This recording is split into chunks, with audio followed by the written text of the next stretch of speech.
people love to criticize Donald Trump. That's no secret, of course, and many would argue that he deserves it a lot of the time, but all too often, critics don't offer actual solutions in a constructive way. Random people posting on Twitter and stuff like that, some of the talking heads on shows. You're Donald Trump right now. The country is in bad shape. What do you do to fix it? And you can't say resign. Oh, darn! I'd fire Pence, resign, and let Nancy Pelosi run it. No. What would I do if I were Donald Trump? Yeah. The country was in bad shape. How would I fix it? First off, I'd have to quit being a science denier. Right. And go with the experts and not focus on myself. It's not all about me. It's all about the country. It's all about people who are dying, who are getting sick, who can't work, who can't pay their bills. Mm-hmm. They can't go to work because work's closed down because the pandemic came in, and it didn't just come in from China, as New York well knows. It came in from China through Europe to New York State, and it about wiped out New York City there for a while. It's just now starting to recover. Yeah. I didn't think I'd ever see Fifth Avenue and Times Square with nobody in it. Yeah, tell me about it. I mean, just seeing it was absolutely weird, having been there in December. So I had a chance of being exposed to COVID by being in New York in December, because it was already in this country in December. You really dodged a bullet. I firmly believe that. Yep. But I would have to start listening to the people who actually know what they're talking about, reading my daily briefings, mending fences with our allies. There ain't no fence has been mended. Our allies are looking at us going, no, we're not coming to America for the G7. And if you want to add in Russia, we certainly aren't coming. One of the things to start with is to start listening to people who are experts in the field and not forcing them to suck up to you in order to keep their jobs. I just can't wait for the next Friday night massacre, because we've had those on a regular basis. Lieutenant Colonel Vindman just retired, because even though he was up for full colonel, the last word on his getting that promotion, sitting at 1600 Pennsylvania Avenue, and has done nothing but bully and demean the man. Yeah. So that would be the best thing that Trump could do, short of resigning, firing Pence and resigning. Now, often on the right, a common trope is people would rather see America fail than Trump succeed. Do you believe there's any truth to this? Do you think there are people out there who don't want Trump to fix the country, and maybe they'd rather wait for Biden to do it? I think we all want Trump to fix the country. We just all know that he's not going to do it. Right. You cannot sit up half the night and tweet storm about every little slight that you believe somebody has perpetrated upon you. Yeah. Okay, so the Supreme Court ruled against you 7-2, and 2 of your appointees went against you. Did they go against you, or did they go for the law? They didn't go against him. They went for the law. Yeah. No one is above the law is essentially what they were saying. But he took it to be an opportunity for a tweet storm about how they were picking on him, how they weren't supporting him. The fact was, it's about any president. No president is above the law, or above the law that affects the common man. So Donald needs to fix it. People would love to see him go, oh, we all need to wear masks. Right. Because it will slow down the virus. No, he canceled his New Hampshire rally, not because of COVID, but because of a tropical storm Faye. Yeah. And he was afraid he wouldn't have the crowds. Right. He wants to shut down TikTok because a bunch of teenagers made it look like he was going to have 1 million people in Tulsa, and he didn't. He's not looking to fix it for the country. He's looking to fix it for Donald Trump. And I don't think very many people could argue with that if they really look at the record. As I said, he's picked at people of all stripes for the last 3 3/4 years. Yeah. Actually, before that. Making fun of the disabled, making fun of women, demeaning people, demeaning war heroes, not focusing on what the real problem is. The real problem is he went into his presidency with a good economy that could only get better unless he did something stupid. Well, my 403B took a hit. Might recover before I die, but maybe not. But, it's just not all about him, and he's not willing to move away from that. He's acting like a spoiled 2-year-old.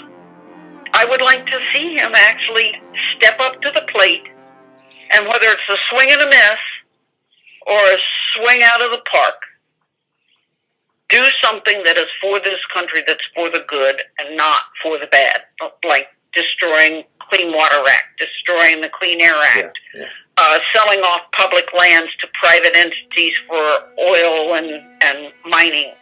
Now, many of the same leaders and media personalities who have scolded us for congregating in parks and going to church services have allowed Black Lives Matter activity to go on unabated. Now, there was even a recent court ruling in New York which disallows Governor Cuomo and Mayor de Blasio to effectively pick and choose which gatherings in COVID terminology are essential and which are not. It's rubbed a lot of people the wrong way, not just New Yorkers, but all over the country. So tell me, is this a case of preferential treatment? What's going on here? I firmly believe that what's good for the goose is good for the gander. And no one, if I can't go to church, then there shouldn't be a public gathering in the park with 500 people. You have to base your decisions on science and data. And Birx and Fauci both have said very plainly, even with masks, large gatherings are just not a good thing. They're super spreader events. Yeah. We're finding this out. Even with the president with his rallies, the one in Tulsa, Herman Cain, who ran for president, was the CEO of Godfather Pizza or something. He ended up with COVID from when he was at the Tulsa rally. Right. So, is it a pick and choose, and is it preferential treatment? I think it's just wrong-headed thinking, because no one should be getting a permit for large gatherings. Most churches held virtual church service. A lot of them held drive-in church service. Tune your radio to 6:10 a.m. and we'll broadcast it, and the preacher stands out in front of the cars in the parking lot. Yeah, you had to give up taking the Eucharist or having communion, but at least you could gather together and worship. But, Yeah, absolutely. it just seems to me that when you allow mass gatherings, in spite of what the epidemiologists are saying, that you're just asking for trouble. Is it a double standard? Yeah. When we look at what we're doing in this country compared to what they've done in other countries, their numbers are going down because, wait a minute, they hardcore social distanced and quarantined. They hardcored it. Yep. But it's also, you think about a country, some of the countries we're talking about are the size of the state of Virginia. As a rule, I do believe that there should not be the gatherings. And the problem with this country is it's 50 different little fiefdoms that have no central leadership at this point. you've just got to take a hard stand. And with no central leadership, every man for himself as far as the governors are concerned. I was immensely pleased to see that several states grouped together, and they all, they're bordering states, they all did the same thing at the same time so that it controlled what was going on. I don't blame New York State for saying, if you're coming from Florida, stay home. Now, polling shows that Joe Biden is ahead of Trump right now. Many of these same polls also showed Hillary Clinton ahead at this same point. So do you take polling seriously? I'm going to laugh on that one. I will take the current polls seriously at 7 p.m. Pacific time on November 3rd. Yeah. Right. At this point, no one should let their guard down and go resting on their laurels saying, oh, Joe Biden's ahead by 14% and it's all good. The Cook report just came out, and I heard James Carville talking about it the other night on one of the shows, and he was talking about it. That Trump is almost at a tipping point where he's past the point of no return as far as electoral college votes. Well, that's good. Now half the Democrats will stay home and not vote. No, get your butt out and vote. It is your civic responsibility to vote. Absolutely. So, do I take polling seriously? I'm glad to hear the poll numbers, but I'm not letting my guard down. Sure. I have never not voted. Yeah. I can now vote in person at the registrar's office 45 days before the election. You don't even have to go in. They come out, fill out your paperwork.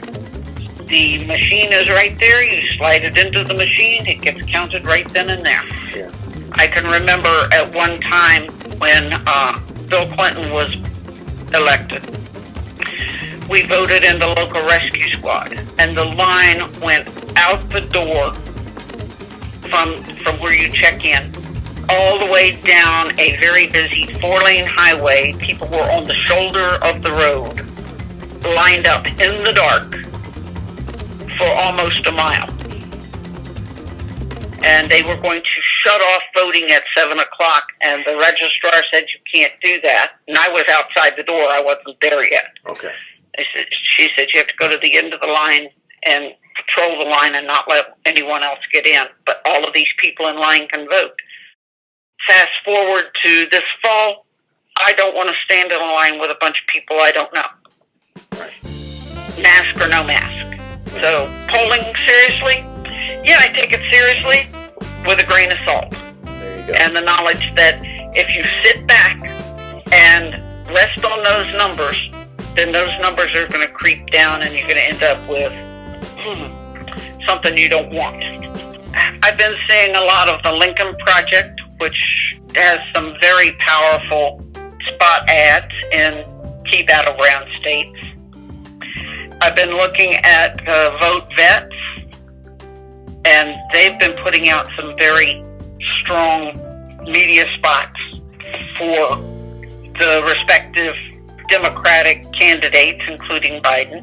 What I would truly hope is that there would be at least a small blue wave that would put in at least 4 more senators and replace the one in the White House. But James Carville was saying that the Cook report was saying it wasn't just going to be a blue wave, it would be a blue tsunami.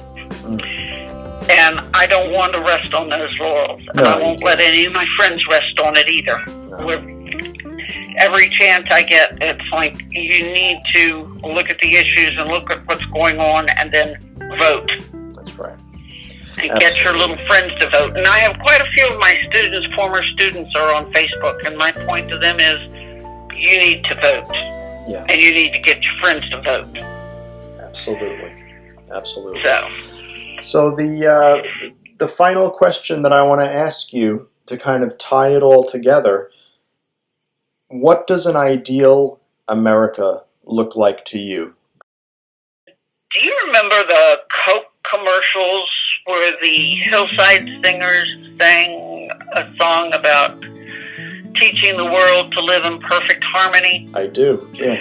That is a pipe dream that I would dearly love to see us approach. We'll never get there, but we should keep striving to engender those ideals in what we do every day, how we treat everyone in our orbit, how we treat people in politics. And yeah, I'm not real good at dealing with Mr. Trump and being nice about it, because I have called him the village idiot, among other things, and some of which I will not repeat on air. Right. I would love to see America look like an all-inclusive and all-encompassing country where the factionism, the tribalism that's going on now is decreased slowly, some of it more rapidly than others, but no one's out to take your guns and your Second Amendment rights, and nobody's out to make sure you don't have a job because we're going to give it to somebody else. No. Just a country where there is concern and care and love for fellow man and understanding of science and data. And I say that because not only does that pertain to the coronavirus and any other pandemic, but it also applies to climate.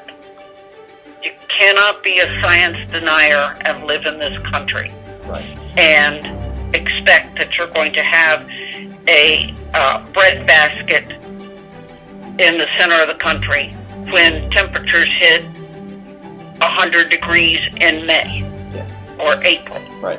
When there's no rain for weeks at a time. We've already had a dust bowl. It can happen again. We've got the tundra is melting. All of these things, and America needs to address those things. Yep. No, wind turbines are not going to give you brain cancer, and no solar panels are not sucking all the energy from the sun.